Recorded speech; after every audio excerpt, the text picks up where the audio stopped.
Excuse me, Lily. What is this invitation for? This doesn't look like the place I said I wanted you to have the wedding at. I'm sorry, Kimberly, but there were a lot of people booked at the place you recommended that we have our wedding at. And it was the kind of place that required large numbers of people. And the website said to at least have 200 guests. Well, you can get that amount of people together for your wedding, though. After inviting not only close family and friends, but everyone you knew from school and from your work, you'll have that many guests. And when it comes to my family, we have plenty of family members that we can bring along, and close to 25 cousins alone. You really want that many people coming to our wedding, though? If anything, not inviting a lot of guests would be strange. I'm sorry. For a family like yours, you don't have a lot of people in it, right? With you only ever having your mother around, you're missing all the family that your father would have had. That's very true. And when it comes to my mom's family, it's pretty small, so there wouldn't be a lot to invite to the wedding for me. So in other words, you went ahead and chose another venue because you didn't want to be embarrassed on your wedding day, right? Even though your mother-in-law went through all that effort finding you the perfect wedding venue of all places. It had nothing to do with me not wanting to be embarrassed. I told you already that there was a lot of people already booked for the place, and that they asked while we invite at least 200 guests to it. We plan on only having close family and friends at the wedding, so that wouldn't do. We don't really like standing out in front of a bunch of people anyway. But the wedding is where you're supposed to. The reason you hold it in the first place is to have as many people as possible celebrating it. However, you're saying you want to host a tiny little wedding of all things. I feel bad for my son Jack now. Why? There is only ever one wedding in a person's life, and I want for my successful son to be celebrated by as many people as possible on his big day. Yet for some reason, he's getting married to his fatherless woman. And because of that, his chance to show off to so many people is being ruined, and made another small get-together like all those simple couples have for weddings. I feel so sorry for the kid. But even Jack said that he'd like to have a smaller wedding. He's only saying that in order not to cause any trouble for you. Deep down, he's like any other man who wants to throw a massive party and be celebrated by all. I wonder if my son would be able to change to a better woman to make his wife. One who actually has both of her parents still. He does not need someone like you as a wife. I know that. What? This is what happens when you only have one parent raising you. He's going to have to sacrifice himself in order to deal with all the crap you've brought to the table now. I really do feel so sorry for the boy. Kimberly, don't get started again with all those insults about my mom and I, please. And right now, we're not even talking about my family or how I was raised. So let's get back to talking about the wedding, shall we? Shut up! I will not have a poor and fatherless child like you talking back to me like that. I guess you really weren't raised properly then.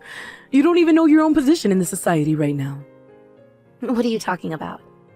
I am just wanting to get married to the man I love, and you just happen to be the mother of the man I love. So please stop talking to me in a manner as rude as that. Huh? Also, you need to stop calling my family poor like that as well. I get that you don't like the kind of background that I have, but you are starting to make fun of my mom now as well. Go ahead and say what you like about me, but you leave my mom out of it. I know that you are all poor in that household. All of you single-parent families are nothing more than moneyless beggars. Excuse me? The job of a mother is to give their kids all the love in their heart. Things like money are what the man of the house is for, the father. But because you had no father, your mother had to go out and work all the time, leaving you at home alone. And there is no way a woman who works is making more than a man could. You were raised in a lazy household with no money and no love in it at all. My mom made sure to love and support me better than anyone else could have. I never had a bad memory about my life when I've been with her, and there was never a moment where I regretted having her as my mom. I had a very good life as a child and a teen with her, and had everything everyone else my age had. Stop trying to act all tough, you fatherless heathen. Now you're just getting all sassy with me, which is something I'll allow a wife of my son to be. I'm going to make sure your marriage doesn't happen anymore. Actually, I've already found my son a woman that is perfect for his class. Stop saying such stupid crap like that. You can hate me all you want, but you do not get a say in the marriage your son has. And I'm going to marry him. Well, my son happens to understand everything I tell him, and he's only agreeing with what you've chosen right now. Soon, he'll be agreeing with me again, and we'll be looking past you.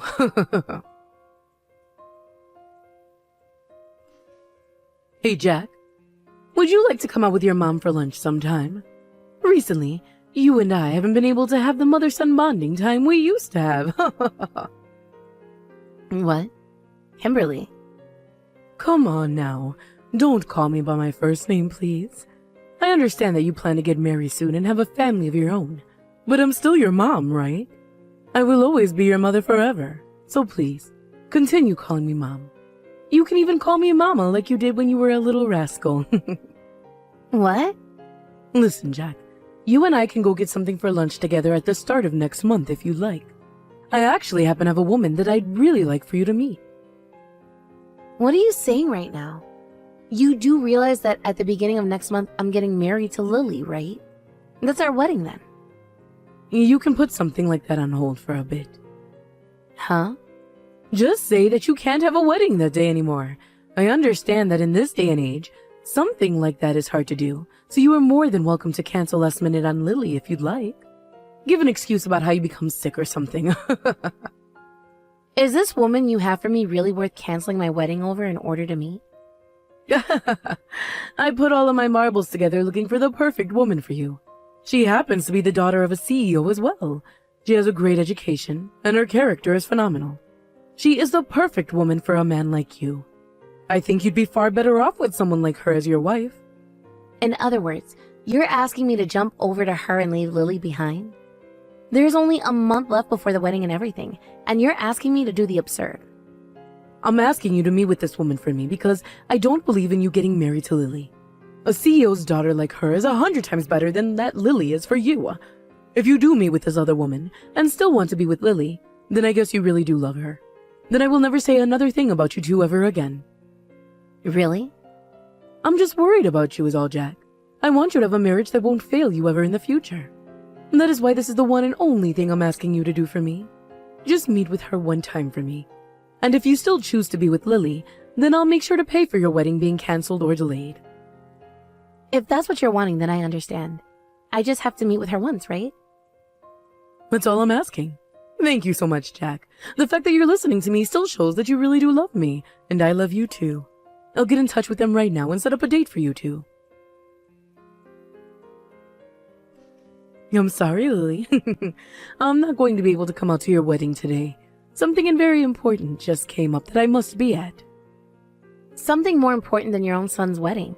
Today is our wedding, all right? So shouldn't this come before anything else? Well, this is something very important to me. And it's not like you're even going to be able to have that wedding anyway. I've never heard of a wedding being held before where the groom isn't present.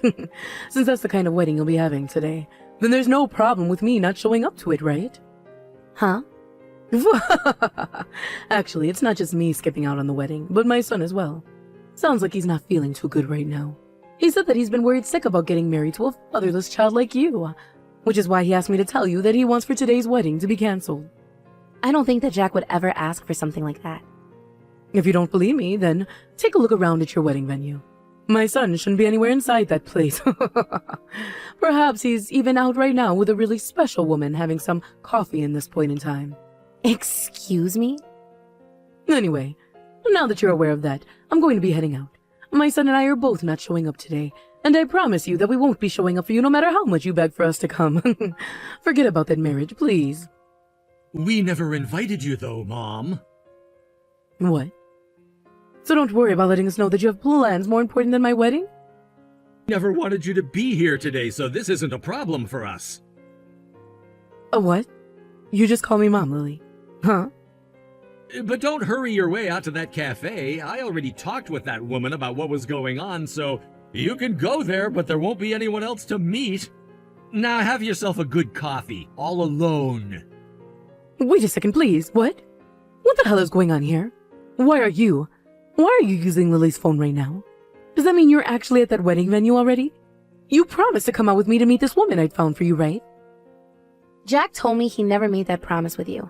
I was just acting like him at the time and made that fake promise. What? So, you never did realize who you were texting then? Actually, when you were talking with who you presume to be Jack about that woman you found for him, you were really talking to me. You told him to cancel last minute on our wedding, and then go out with you to meet that woman, right? A CEO's daughter, correct? What was that? I was pretty shocked to hear all of that from you. Never thought there could be a mother in this world willing to do something so horrible to her son. And then you went on about how I would beg for you guys to come here. Well, I was the one that made this whole plan up with you, and there's no reason for me to beg for any other outcome now. No way. How could I have made such a mistake as that? I was going to tell you who I was at the very start. But then I thought about how if I blew my cover there, you would come up with another plan to try and ruin this wedding another time. So I just decided to play Jack that time and get you to make a plan that was never going to happen. And then I thought to myself how I didn't want someone like you coming to our wedding later. Really, I thought it was the perfect chance to get you to stay away from the wedding. Huh? So, after I had faked being Jack and made that fake promise with you, I told Jack about everything and showed him the text you were sending me. And when I told him about how we wouldn't invite you after that, he was really happy. He told me that he would feel a whole lot better not having you at the wedding. So then and there, we both agreed to keep you off the guest list. You really are such a wonderful mother, aren't you? I'm not screwing around right now. You've been making fun of me this whole entire time. Don't think you can get carried away now just because you kept me away from that wedding. I'm not getting carried away, though. I was just keeping everything a secret from you until today, so that you wouldn't show up. And both Jack and I made sure to have your husband involved in this as well. He helped Jack explain to that girl you found what had happened and why she shouldn't go to the cafe with you. I was never going to get carried away with any of this because that was the only plan I had. You have to be kidding me. You talked with my husband about all of this as well? And you told that young woman about this? All of that work I put in.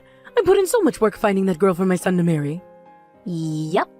She really was such a wonderful young woman. When I was talking with her over the phone, she told me how bad she felt that I'd have a mother-in-law like you. And as a thank you for saving her from ever seeing you in person, she sent me some high-end shoes in the mail. She told me that whenever I wear them, I'll be reminded of how I saved another sister's life. What? So, with all that being said, please go and enjoy that other plan that popped up for you. You don't have to come to our wedding today, and after this we're going to be cutting ties to you. You're cutting ties to me too? Both Jack and I decided that that was the best option. We don't want to deal with you anymore, Kimberly, and right now Jack is next to me saying he's wanting to vomit after he just had a talk with you. Why would you say something like that, Jack? I was just doing all of this for your happiness. If you want for him to be happy, then allow for the two of us to have a great wedding and marriage. I was the one he proposed to and asked to be with for the rest of his life. I am the one that he chose, yet you are going against the one person he is most happy with. All for your own biased reasons. You shut the hell up. I am against you marrying him because you were never raised the correct way like he was. Because you only ever had a mother raise you. You don't know what the love of both parents is like, and you have never been punished by both parents either. I have no choice but to say no to him marrying you, because you are nothing more than a useless child to the society. If that's what you're gonna say, Mom, then I think the same thing about myself. I never knew what the love of both my parents was like. What? I never felt any love coming from you, only from Dad. If anything, I feel like I was raised in worse conditions than Lily was. What the hell are you going on about right now, Jack? You were loved by both your father and I more than anyone else could be. We made sure to raise you to become the most successful man ever. I was always by your side and never let you once get into any trouble, right? Are you kidding me? All you ever did was force me to stay inside all day while you left the house to go play. What? You were always leaving me with a babysitter while you left the house for close to 10 hours a day. When I was still young and would cry over small things, you wouldn't coddle me. You called me annoying and told me to shut the hell up. And that's why you never stuck around the house with me and hired so many babysitters. When it came to Dad, he had things like work that kept him busy all day so he couldn't always be with me. I'm pretty sure there was a reason for leaving me at home all the time like that as well, right? Hold on, You only ever came back home to start raising me after I'd finished elementary school. You came back for me then because I was older and no longer needed all of your attention, and then you started to try and act like my mother. You remember a lot from back then, don't you? I thought you wouldn't be able to remember anything from when you were little. I remember it all so well because I was always lonely and sad. I didn't even get to experience things like eating my mom's cooking like Lily has. Whenever I was sick and needed to stay home from school, you never said that it was okay. Instead, you forced me to go. I had to grow up never knowing what it was like to have parents around me who cared, and yet Lily still loves me. Someone like me who had no parents. So I ain't listening to the crap that comes out of your mouth about our marriage. How dare you talk to your own mother like that? Who are you calling my mother? You're not even willing to come out to my wedding today. Are we done here? I don't see you as my mother, and I never want to see you in general. I'm cutting ties to you right now. So when we have kids, and when you need your child to support you in old age, you can forget about trying to contact me, because I'm not ever letting you into my life again. What am I going to do, Lily? I was told by my husband last night when he got home from your guy's wedding that he wants a divorce now. And then he kicked me out of the house. And when it turned night, he didn't let me back inside. Well, there's no reason for someone to let you back into their house when they're getting a divorce from you. From what your husband has told me, you're nothing more than a stranger to him now. No way. To be divorced at an age like mine, and having to lose my house now is too unbelievable. Hey, Lily, I'm coming over to your place right now. Would that be all right with you? What? I don't have anyone else to ask for help right now. I promise to stay quiet and not get in the way of your new married life to my son. So would you please allow me to come and live with you? Did you forget that yesterday was the start of us having cut ties to you? There's no way we're going to let you into our house. Then you will once you stop cutting ties to me, right? I get that I did some things wrong along the way, having been scared of doing things like raising Jack and always running from him. But as his mother, I've always loved him and still do. If I have to actually lose my son like this, my heart is going to be torn to shreds. Kimberly. Being from a house where you only ever had your mother, you can understand how horrible this is for me, right? You understand how precious the bond between a mother and her child is, right? No matter what happens, the mother should always be with her kids, right? Good point. Considering that I only ever had my mother around, I do understand very well. Things like family are what the mother should be worried about most. Lily! Which is why a mother who doesn't put her family first and support them is no longer a mother at all. In that moment where they stop thinking about their family as everything, they become nothing. So could you please give up now? Your relationship you had with Jack was severed the moment you started to leave him home like that all the time to go out and play. What? It was only ever my mom and I in the house. And that's why I'm able to understand just how important it is for the child to have their mother, and the mother to raise their child. That's what a family really is. Even if I had my father around during all that, the family would still revolve around the mother's love for her kids. It's all about that love and support for one another. But for someone like you, who is only ever around when she needs help, that makes you anything but family to someone like Jack. No, wait. Lily? Are you pretty much saying that I'm being abandoned now? That's so cold of you. I'm sorry, but I never knew what it was like to be loved by both my parents and raised in a way you don't agree with. That might be the reason why I'm so cold at times. Sorry, I guess. But unlike Jack, I'm never going to cut ties to my mom, which means that I'm still warmer than someone like him who had both his parents around growing up. That's all. Goodbye forever now. After that, there were no more notifications on my phone from Kimberly, as I believe she had learned her place. And soon after that, her husband was able to get that divorce he had been wanting from her, and they were no more. Like she said to me, he would be taking the house and everything in the divorce, only leaving her with one of the cars and all of her furniture that he didn't even like. And so, after he had loaded up the car for her with all of her junk, he threw the keys out the window to where she was laying in the yard crying and told her to screw off. Then, only once after that happened, she sent a message to Jack saying that she was so sorry for the mother she'd become and for never loving him enough to prove that they were family. And then, she proceeded to say that one day, she hoped that he'd be calling her his mama once more and that they'd be able to see one another again. But Jack didn't even give her response to any of that and left her on red, blocking her number right after that. I know that I'm pretty cold for what I said to his mom before I stopped talking to her, But what he did there was ice cold for sure. From rumors I've heard, after the divorce and everything, Kimberly made a move all the way back to her parents' house. But back there were all of her old classmates from back in the day, who had families of their own now with grandchildren and all, and the sight of that made her feel even worse. And so, to this day, she has closed herself off from the world and spends all her time inside the house, never leaving it for anything. Thank you for